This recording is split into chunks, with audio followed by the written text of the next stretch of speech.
नमस्कार सकलके आमी Manjushree welcome to my YouTube channel.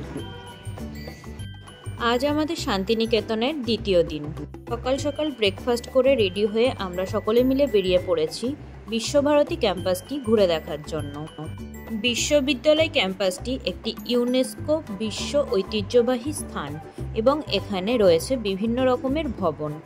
पौঁছে देखते पाई मिउजियामे ढोकार लम्बा लाइन। रोदेर जन्य बेशिरभागई सबाई छाती माथाय दिये लाइने दाड़िये रयेछे। मिउजियामे ढोकार प्रवेश मूल्य 70 टाका जन प्रति, तबे बाच्चादेर यदि आईडी कार्ड देखानो जाय सेक्षेत्रे 10 टाका करे लागे जन प्रति। मिउजियामेर भेतरे छवि तोला कठोरभावे निषिद्ध, तबे बाइरेर बागाने कयेकटी पोस्ट तो चलतेई पारे। एबारे गुटी गुटी पाये आमरा एगिये गेलाम उदयनेर सामने। এদের সামনে যে সাদা বাড়িটি দেখতে পাচ্ছেন বিল্ডিংটি, এটি হলো উদয়ন, যেটি ছিল রবীন্দ্রনাথ ঠাকুরের বৈঠকখানা, যেখানে দেশ বিদেশের নানা সম্মানিত মানুষের সাথে তিনি মিলিত হতেন।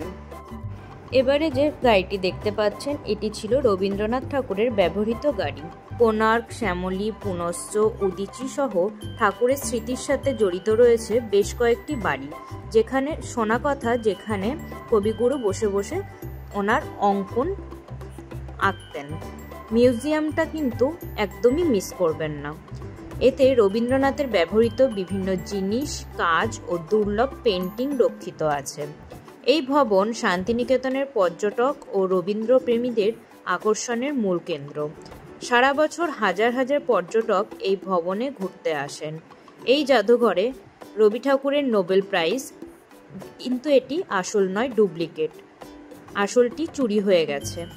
ব্যক্তিগত জিনিসপত্র, পাণ্ডুলিপি, চিঠিপত্র এবং ফটোগ্রাফ সহ বিভিন্ন জিনিস সংগ্রহ করা রয়েছে।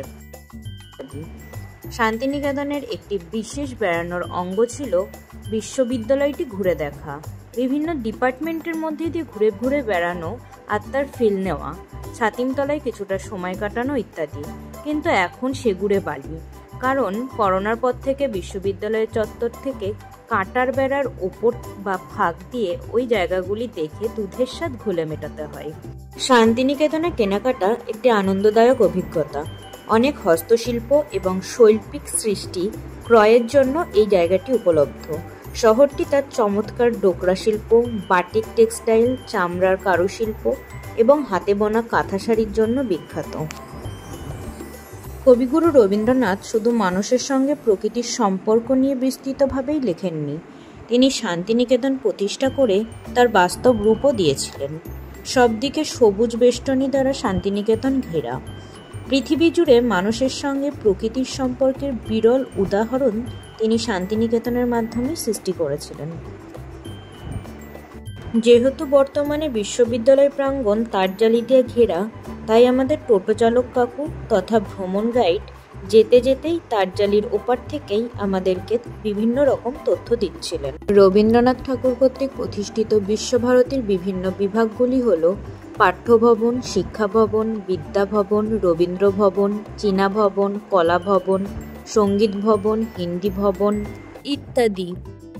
এই বিশ্ববিদ্যালয়ের স্বনামধন্য প্রাক্তনীদের মধ্যে বিশেষভাবে উল্লেখযোগ্য ছিলেন নোবেলজয়ী অর্থনীতিবিদ অমর্ত্য সেন, অস্কার বিজয়ী চিত্র পরিচালক সত্যজিৎ রায়, জয়পুরের রানী তথা কোচবিহারের রাজকন্যা গায়ত্রী দেবী, ভারতের প্রাক্তন প্রধানমন্ত্রী ইন্দিরা গান্ধী প্রমুখ।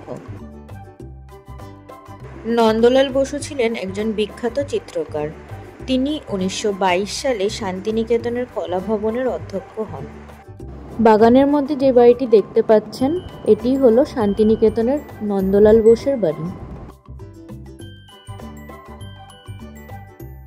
এই যে বাড়িটি দেখতে পাচ্ছেন এটি হলো নোবেলজয়ী অর্থনীতিবিদ অমর্ত্য সেনের শান্তিনিকেতনের বাড়িটি, যা প্রতীচী নামে পরিচিত। সবশেষে বলতে পারি, শান্তিনিকেতন শিক্ষা দেয় প্রকৃতির মধ্যে প্রকৃতির সাথে মিশে অহংকার ছেড়ে অনাড়ম্বরভাবে বাঁচতে, প্রকৃতির সঙ্গে একাত্ম হতে। চেষ্টা করলাম নিজের ভ্রমণ অভিজ্ঞতাটিকে আপনাদের সামনে তুলে ধরতে। জানি না কতটা নিখুঁতভাবে করতে পারলাম, তবে এই ভ্রমণে আমি যথেষ্ট তৃপ্ত হয়েছি। আমার শান্তিনিকেতন ভ্রমণের ভিডিওটি দেখে কেমন লাগলো অবশ্যই জানিও। ভালো লাগলে লাইক, শেয়ার এবং সাবস্ক্রাইব করে পাশে থেকো। ধন্যবাদ।